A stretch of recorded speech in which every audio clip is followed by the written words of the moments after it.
time for one question. Question. Then we go to lunch. Okay, question. I'd like the question, if you wouldn't mind, from Mr. Balls. Okay. Don't give me a hard one. Give me the hardest question you can come up with. I think, Question, not a statement. I think the change in net worth is definitely a really interesting thing to look at.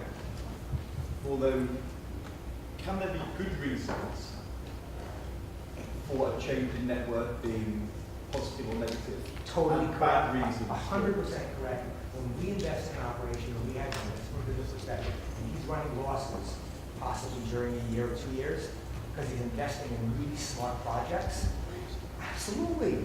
I have no problem with that. However, if he's investing in losers, and they're not making, or they're building certain things, and they're not maintaining them, and they're not doing the infrastructure, but what it does do, it kind of raises the flag to ask the question, which is what you want, and then you begin the dialogue. But I would say, in terms of the social infrastructure, the big issue here is there's so much infrastructure in the UK that you should be putting more money into, and it would have a very positive return on asset. It should not be calculated as an expense.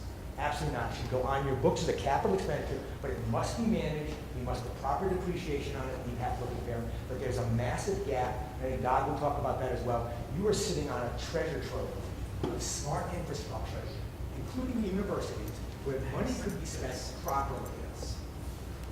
It could, but use the numbers.